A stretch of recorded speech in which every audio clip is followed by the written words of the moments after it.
नाही, एक आहे की हा महाराष्ट्रामध्ये पंतप्रधानांचा तिसरा दौरा. खरं तर या सरकार म्हणून हे महायुतीचं सरकार आहे, भाजपचं आणि त्यांच्या फुटीरवाद्यांचं.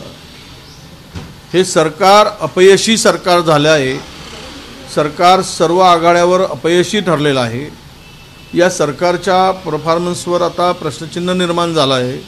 म्हणूनच मोदींना या राज्यामध्ये वारंवार यावं लागतं आणि वारंवार येऊन गेलेली पद सुधारण्यासाठी, गेलेली यांची सरकारची जे सरकार म्हणून जे काही परफॉर्मन्स पाहिजे किंवा सरकार म्हणून कामगिरी पाहिजे ती सगळी वादग्रस्त, भ्रष्टाचाराने बरबटलेली आणि स्वहितासाठी वाटेल ते त्या पद्धतीनं यांची एकूण राज्यामध्ये सत्ताधाऱ्यांची वाटचाल सुरू आहे. या सर्वांचं लक्ष विकासाकडे नाही, राज्याच्या प्रगतीकडे नाही, तर स्वतःची तुंबडी भरण्यासाठी या पद्धतीनं यांचं काम सुरू असल्यामुळे सावरण्यासाठी महाराष्ट्र वारंवार पंतप्रधानांना यावं लागत असेल असं मला वाटतं. भाऊ, शरद पवार म्हणाले की माझी मुलगी कर्तृत्ववान असताना सुद्धा इतरांना संधी दिली, मात्र ते पक्ष सोडून गेले, त्यांना जनता जागा राखते. असं आहे. तो आता विषय राजकारणामध्ये कर्तृत्ववानांना फार कमी संधी मिळते हा एक विषय पवारसाहेबांचा कदाचित असेल, पण मी त्या अंतर्गत त्यांच्या पक्षाच्या मध्ये मला काही बोलण्यामध्ये फार काही स्वारस्य वाटत नाही. आणि हे खरं आहे की पवारसाहेबांनी मोठी केलेली माणसं ती त्यांच्याबरोबर नाहीत, त्यांना सोडून गेली किंवा पक्ष फुटला गेला.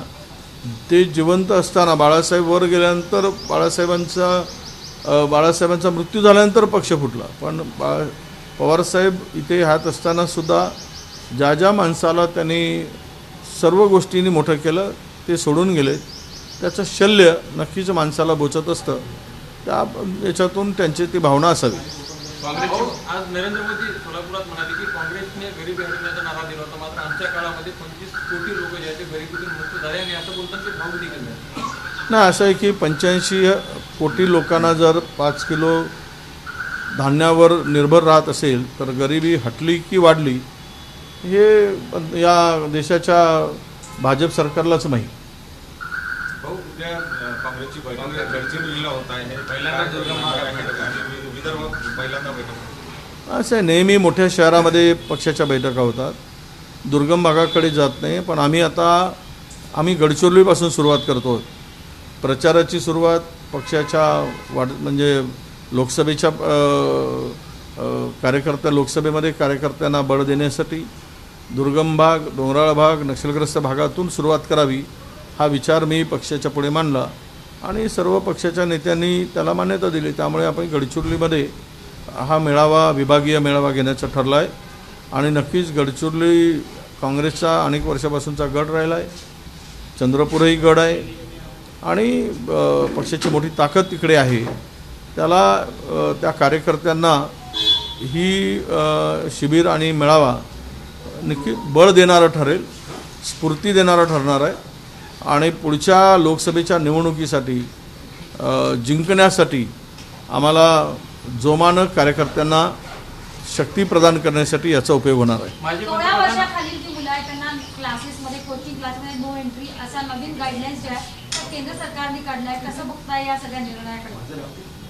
केंद्र सरकारचे काही निर्णय हे अत्यंत शैक्षणिक धोरणच त्यांचं जे आहे किंवा शैक्षणिक एकूण जी त्यांनी आता नव्यानं त्यामध्ये सुधारणा केलेली आहे हे शिक्षणाप्रती त्यांची अनास्था आहे.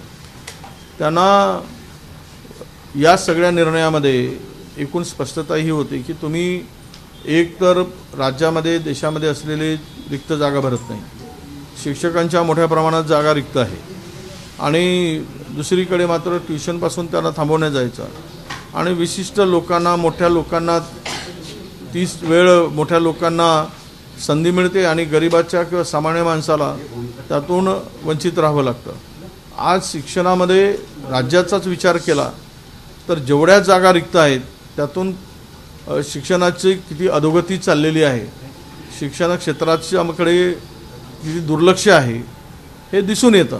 आणि हा निर्णय म्हणजे 16 वर्षाच्या खालील मुलांनी ट्युशन क्लासमध्ये जाऊच नये, तर जे बेरोजगार आता नोकरीच्या अपेक्षेत आहेत त्यांनी जर 4 पोरांना शिकवून स्वतःचं घर किंवा कुटुंब चालवण्याचा त्यांचं कुटुंब जे चालवण्याचा जबाबदारी आहे तीसुद्धा हिरावून पुन्हा त्यांना रस्त्यावर भीक मागत ठेवण्याची एक नवीन संधी केंद्र सरकारने शोधली आहे. माजी पंतप्रधान अटल बिहारी वाजपेयी यांच्या जीवनावर आधारित आज मैं अटल चित्रपट प्रदर्शित झालाय, मात्र राहुल नार्वेकर यांनी त्यावर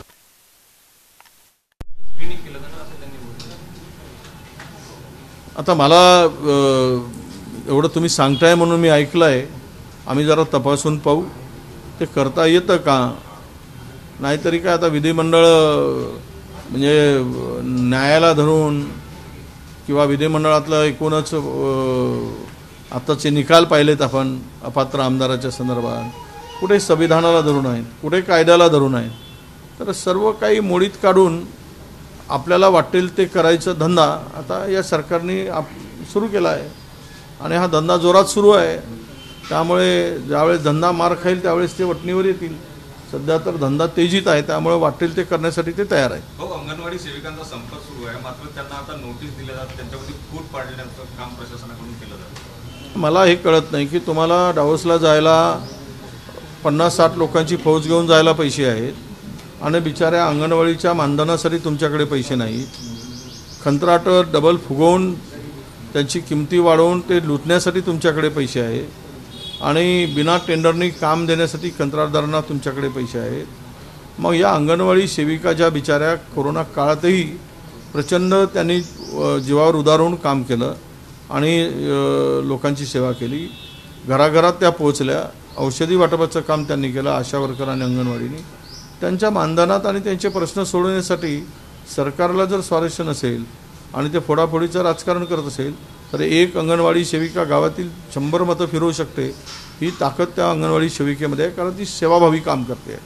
अशा वेळेस त्याचा परिणाम या सरकारला भोगावा लागेल. आसाम के सीएम ने कहा राहुल गांधी की यात्रा हमारे इधर से होने नहीं देंगे, उनको गिरफ्तार करेंगे. देखेंगे कितना जोर किसके बाहों में है और कोई कानून हाथ में लेकर सरकार का दुरुपयोग करके काम करता है तो उसका जवाब जनता देगी और हम लोग भी इसके लिए सिद्ध है. सवाल यह आता है कि या शांति से यात्रा चलने वाले का डर और खौफ राहुल गांधी नाम का इनको इतना क्यों है, ये इतने क्यों डरे हुए हैं, तो इसका जवाब भी इसके इस भाषण में या इनके निर्णय से ये दिख पड़ता है कि ये डरे हुए हैं राहुल गांधी से. महाराष्ट्र में पीएम का तीसरा दौरा है, क्या कहोगे इस पर?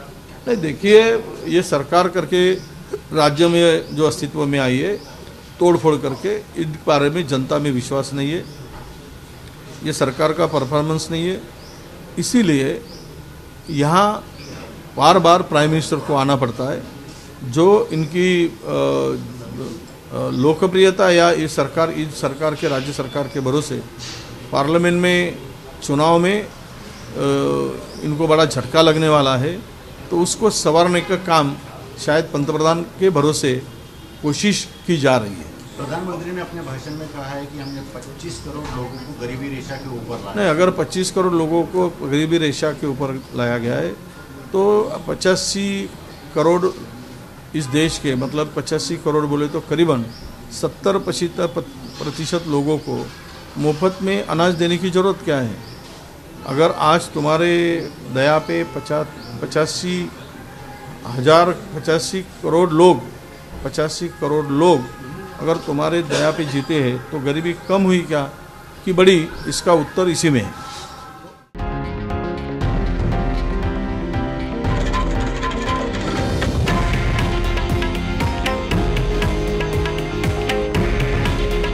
हे आहे देशातील नंबर 1 न्यूज नेटवर्क आणि आपण पाहत आहात TV9 मराठी.